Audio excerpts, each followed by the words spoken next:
Good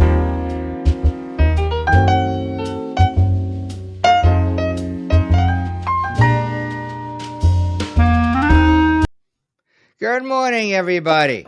According to the official timekeeping system on the United States of America, my Verizon wireless cell phone, which is not paid off, it's exactly 10 o'clock or so Eastern time. And that means it's 9 o'clock Central time, 8 o'clock Mountain, 7 o'clock Pacific. And if you're listening to us from the great states of Hawaii or Alaska, it's a wee bit earlier in the morning there. Thanks so much for joining us. This is the Social Security Talk podcast. I'm your co-host, Marc Kiner, in my gray fleece sweatshirt, joined by my partner, Jim Blair. Hello, Jim. Good morning. I see, Jim, an aquarium in back of you. What's in there? Some kind of fish, some tetras. I'm not sure exactly which ones. Is it saltwater? No. Okay. That's way too complicated for me. That takes a lot of work. The fresh water is a lot easier to deal with. Okay. Have you named your fish yet, Jim? No, I don't name them. Okay. Our podcast is brought to you by the National Social Security Advisor Certificate Program. Jim and I have created the Social Security Advisor Certification Industry back in 2013 when we created the National Social Security Advisor Certificate Program at that time. 3,000 certificates have been awarded since we began our program back in 2013. We offer our class 3 ways: live in person, live webinars, and taped on-demand videos. To find out more information about our upcoming schedule, please, you have a few ways. Go to our website, which is www.premiernssa.com. You can send me an email, mkiner@mypremierplan.com, or call me directly, 513-218-8. Sorry, let me do that again. 513-218-8505. Jim, we offer really good support, don't we? Yeah, we get lots of calls. We get lots of emails, probably more emails than calls, but from our advisors all the time, asking questions. Social Security, while there are basic rules and regulations, a lot of times it gets a little bit into the weeds for folks, and they're not sure exactly about the benefits or what people are entitled to or what might affect those benefits. So we get lots of questions. We also offer support that includes our monthly updates. So we review and refresh the topics of what we talk about in our class, and advisors ask us questions. And we also offer open forums where the content is controlled by the advisors. Jim, we had one yesterday, didn't we? We did. Pretty well attended, I would say. Lots of good questions. Yeah, 40 people. For sure. Yeah, 40 folks attended that.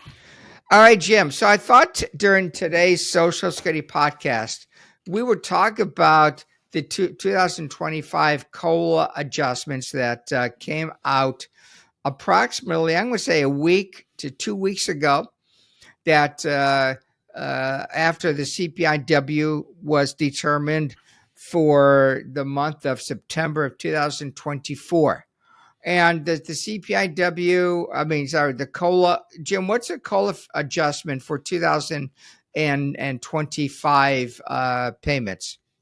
Yeah, we're going to see a 2.5% cost of living adjustment. It's based on the average of the third quarter for the CPIW. So we look at July, August, and September, average those 3 months. That ended up being 2.5%. So automatically people on Social Security receive that 2.5% cost of living adjustment.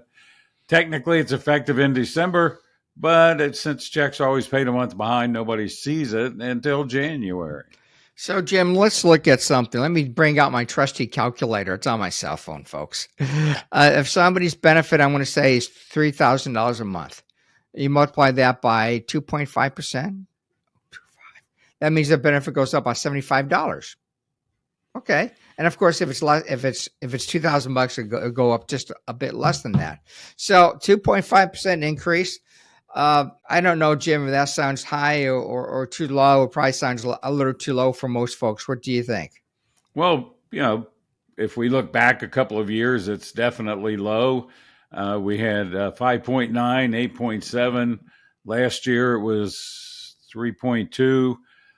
So the fortunate part of that is that means inflation is slowing. Mm-hmm.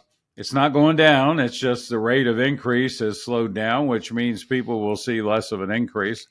But that's a good thing. If everybody got a 10% increase, that means inflation would be way out of control. And so overall, that wouldn't be good. We don't know yet what the Medicare premium is going to go up, but it looks like around $10. So like you mentioned, the $75 increase, they'll lose 10 of that to Medicare if they have that already. And it's still a $65 increase. Mm-hmm. So beats a poke in the eye with a sharp stick. Jim, speaking of Social Security benefits, can you have federal taxes withheld? You can. It's not automatic, so you have to request it. And you can find the form online. It's a form W4V, like involuntary, because you're voluntarily having taxes withheld from your Social Security benefit. You don't give them a dollar amount. You give them a percent of your benefit you want to have withheld. I believe the maximum is 22%. And you just pick that, and they'll start taking tax out of your checks. They don't take state tax out, just federal. Jim, I was going to say that I'm having the maximum withheld from my benefits I get each month. I wish I could have more withheld. 22%. It's nice, but I'd like to have more withheld because it's really difficult, Jim, for me to actually write out a check and send it to the IRS. It's really. I was going to say, just go to irs.gov and they'll be more than happy to take your money. It's just tough for me to do that, Jim. I'd rather have them take my money. And I wish you were able to request withholding online. Is that a possibility? Or when you file, that would be nice. Yeah, you could do it when you file because they could pull out a W-4V and right.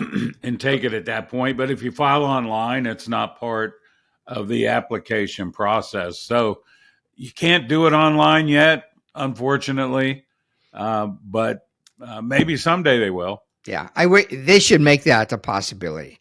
All right, guess they haven't yet. Jim, what's the maximum taxable earnings in 2025 that's going to be subject to FICA taxes?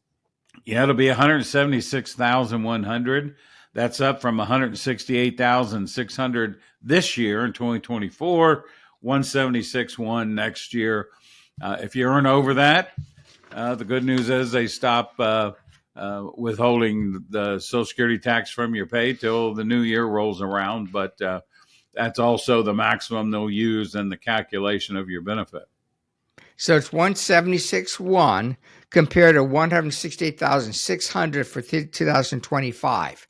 So if you're earning the maximum, Jim, let me do a little computation here.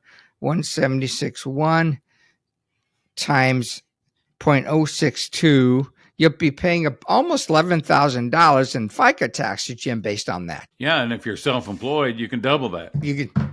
You can double that. Boy, that's a lot of FICA taxes to be paid. That is a lot of money to pay in. I guess it continues, Jim, to go up each year. Well, I'm not going to say it does automatically, but for the most part, it continues to go up each year. They're not only the dollar amount of the wages, but also the dollar amount of the FICA taxes.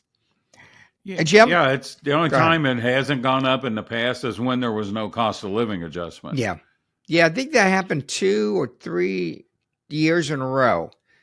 When we were teaching, it happened. Yeah, there was one point where 2 years in a row it didn't go up. Yeah. And then another point where it was just 1 year. Yeah, got it. Jim, how many quarters do you need? No, not quarters. How many credits do you need to have earned in order to be eligible for Social Security benefits? Well, the terms are interchangeable because Social Security still uses quarters. But yeah, they sure do. They're called credits. You need 40. You can earn 4 per year. So it takes 10 years of work. to earn a credit. And so once you earn your 40 credits, you're in. You're eligible for retirement benefits. Now, this year in 2024, you earn a credit for every $1,730 of earnings that you have. Next year, that's going up to $1,810. Yes. You are right, Jim, that it's, Social Security for some odd reason still calls it a quarter of coverage on their fact sheet. They should call it credit of coverage because it's a credit that you're earning with your earned income. So you don't have to work in every particular specific quarter to earn a credit for that quarter.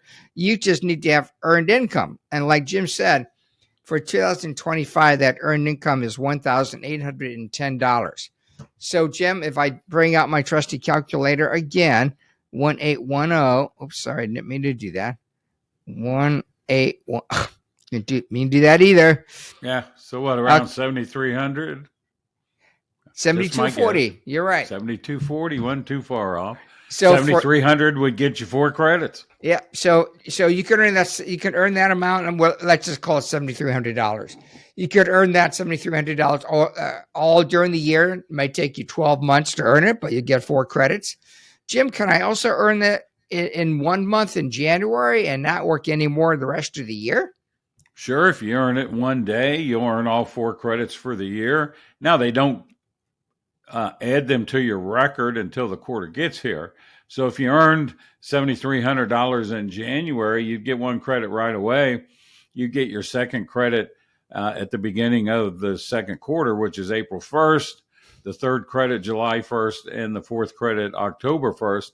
Assuming you're alive, they won't add credits to your record if you pass away, but you probably won't care at that point. But your survivors might, but you won't. Got it. So to earn a credit in 2025, the dollar amount is $1,810.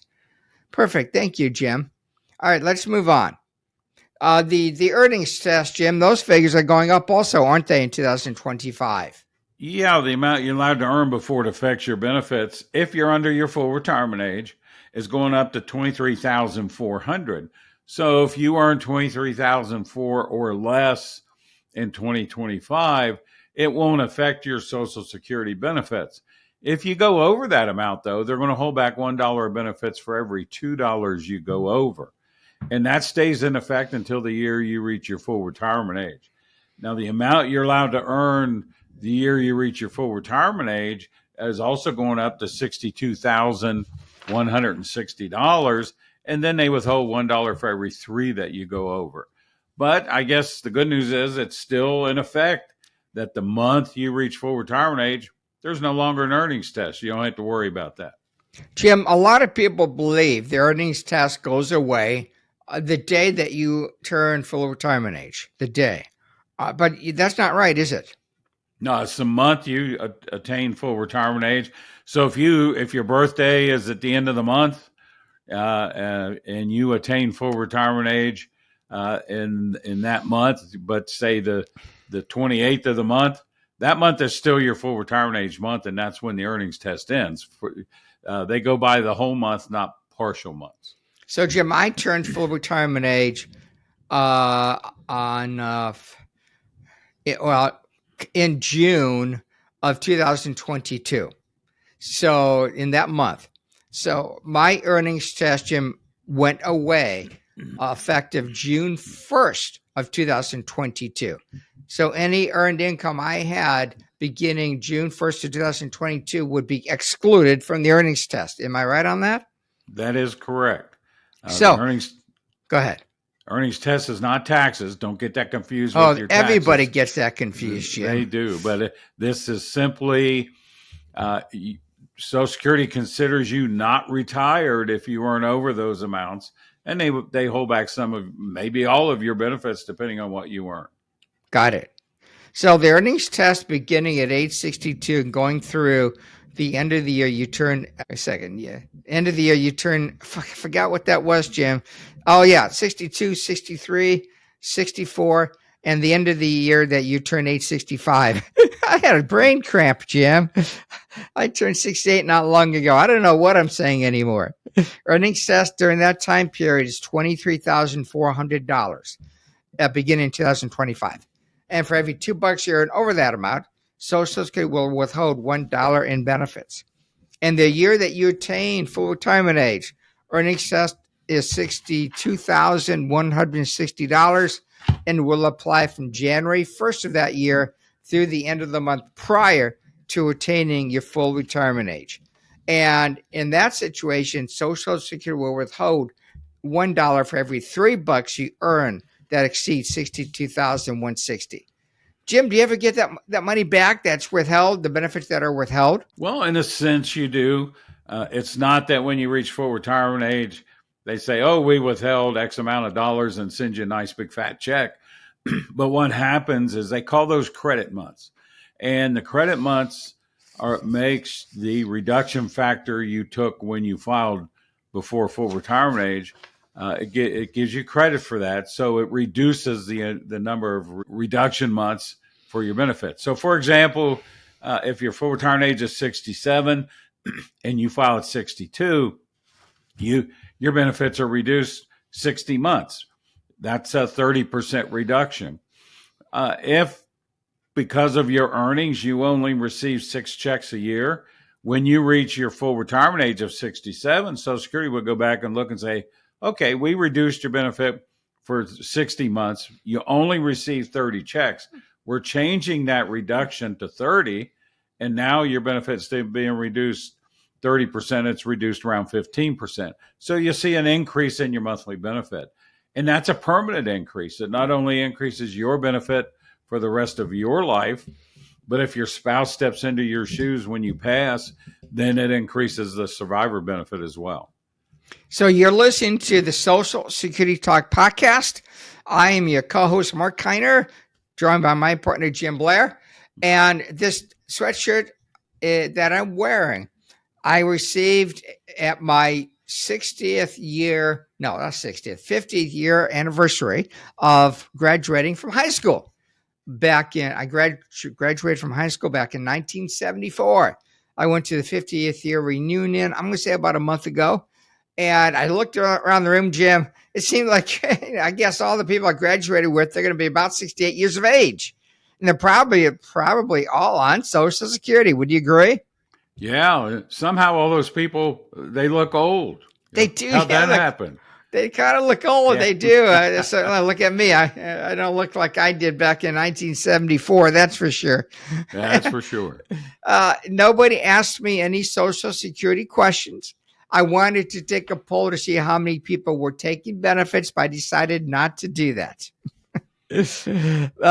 Anyway, so Jim, we're talking about the COLA adjusted figures, and we're reading figures off of the 2025 COLA adjusted fact sheet right here.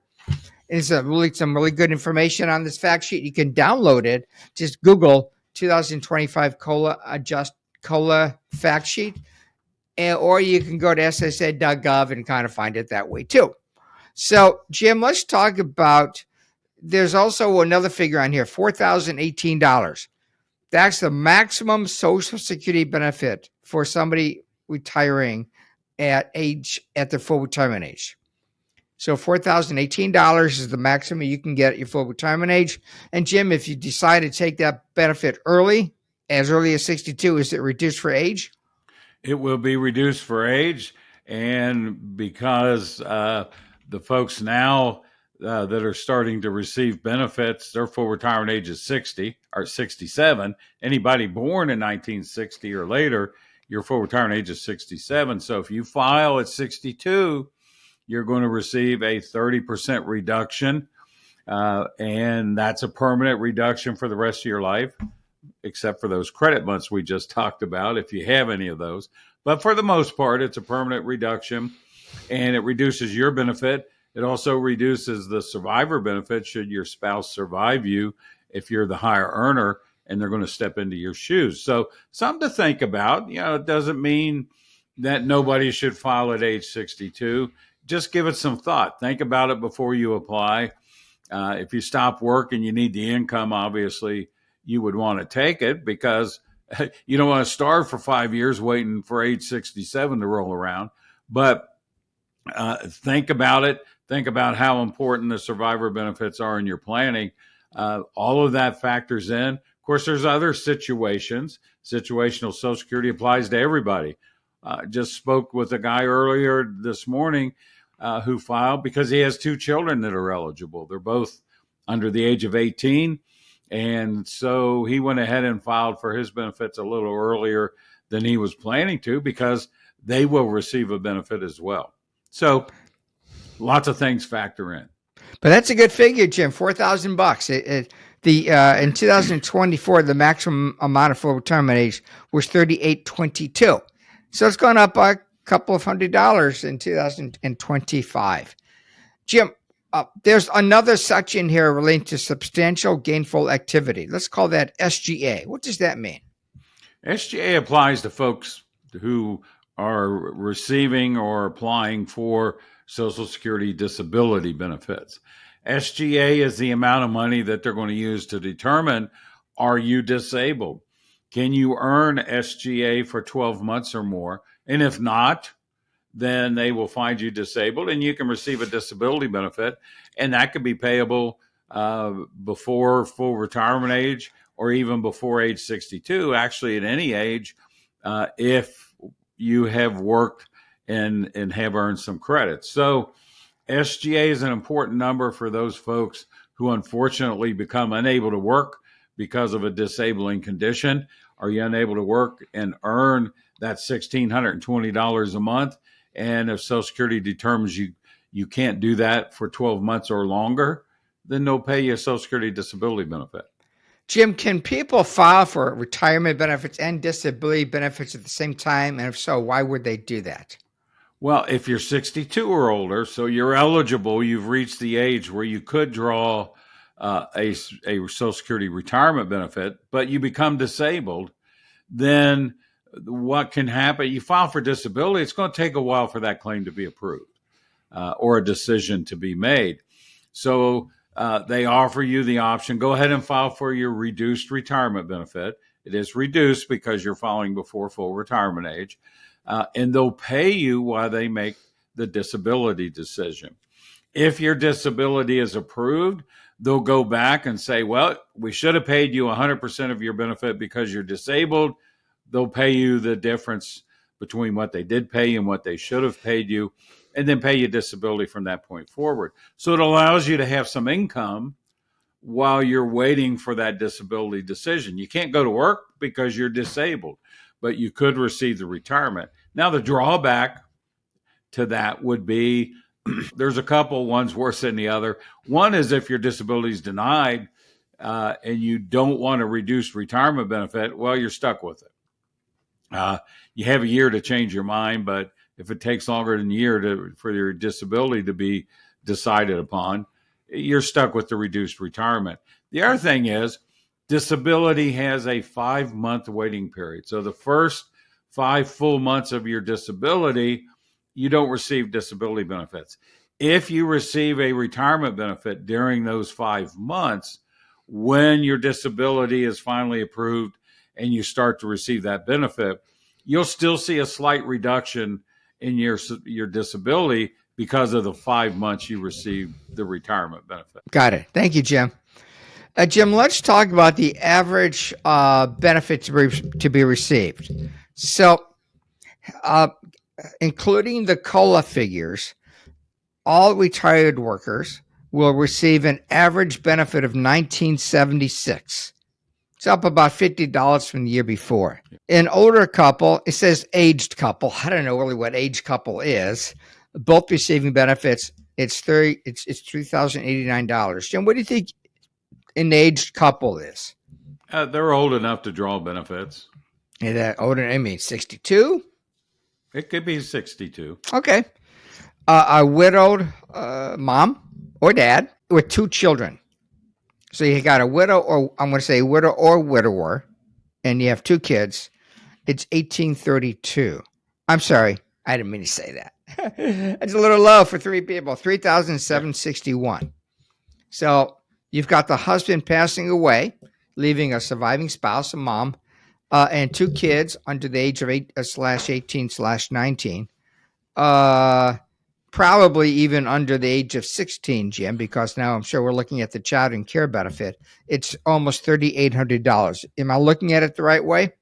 Yeah, that's what would be payable to a surviving spouse with Okay. 2 young children or 2 children, a child disabled, severely disabled prior to the age of 23. Age of 22. Well, before 23, 22 or younger. Oh, fine. Okay, got it. Okay. Thank you, Jim. Appreciate the Yeah. refresher on that one. Okay. A widower or a widow, it's 1832. So this is somebody, surviving spouse with no young kids that they're looking at or any disabled folks. So it's $1,832 is an average for a surviving spouse. A disabled worker, along with the spouse and 1 or more kids, 2826. And that seems a little on the light side though, but do you agree with it? Well, that's what they figured the average is. So Yeah, it's an average figure, folks. I don't have any figures to argue against it. Yeah, you got I'll it. take Social Security's word for it. And the last category is all disabled workers, 1580. So you're right, Jim. We just go with what SSA gives us. Jim, you meet with 3 to 5 folks a month, consultations and stuff. Do any of them ask you what the average is? No. They only want to know what their own benefit is. That's right. They're not looking to compare it to the average, but they always give us these figures in there. But I haven't had anybody say, "Hey, what's the average benefit?" They always want to. They might ask, "What's the highest benefit?" Mm-hmm. They'll ask for the maximum amount, but nobody asks for the average. I encourage all of you to go online and pull down the 2025 COLA fact sheet so you can see all these figures right in front of you. The most important ones, I think, are basically 3 in my mind: the maximum taxable earnings and the annual earnings test figures, the lower amount of 23,400 versus the earnings test, the year that you reach full retirement age. Those are the ones that we talk about a lot in our class. Those are the most important ones. Jim, do you think other ones here are important also for folks to be looking at?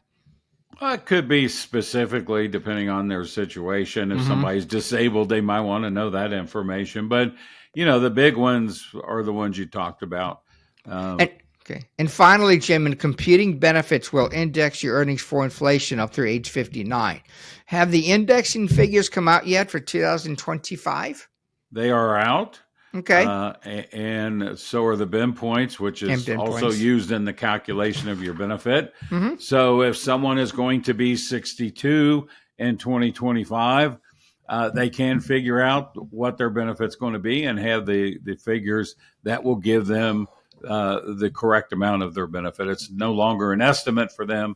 It is what their benefit will be. This episode of the Social Security Talk podcast was brought to you by the National Social Security Advisor Certificate Program. After a day of training in which we cover situational Social Security and asking those probing questions so clients get more money out of the Social Security system, advisors have an opportunity to take our test. After they pass the test, will earn the NSSA certificate, which stands for National Social Security Advisor. To learn more about our class, just go to our website, which is Premier. I'll start with the 3 W's, of course. www.premiernssa.com, or send me an email, mkiner, Kiner, at mypremierplan.com. And also, or you can call me directly, mkiner, or not call me. That's not a phone number. Call me directly at 513-218-8505. We thank all of you for being with us today for our Social Security Talk podcast. Jim, any final comments you'd like to make? Well, just know that these changes happen every year. And the fact sheet comes out around mid-October of each year, so it's always a good idea to do that. But also, I want to remind everybody, a lot of good information on the Social Security website. You don't necessarily have to have created an online account. You don't need it to get this information, but I still encourage you to do that. Create your online account at ssa.gov and go to My Social Security. It's good to have that account created. If you're not receiving benefits, then you can pull up your benefit statement and get an idea of what your benefits will be when you do retire.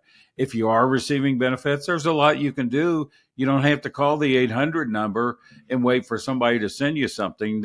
You can change your address, your bank information, get benefit verification notices. So it's real important. I just encourage everybody to do that. Do you have an online account, Jim? I certainly do. And so do I. So do 70 million people. They all have online accounts. All right, everybody. Thanks for being with us today for our Social Security Talk podcast. And we'll be back with you sometime in November of 2024. Bye, everybody. Goodbye.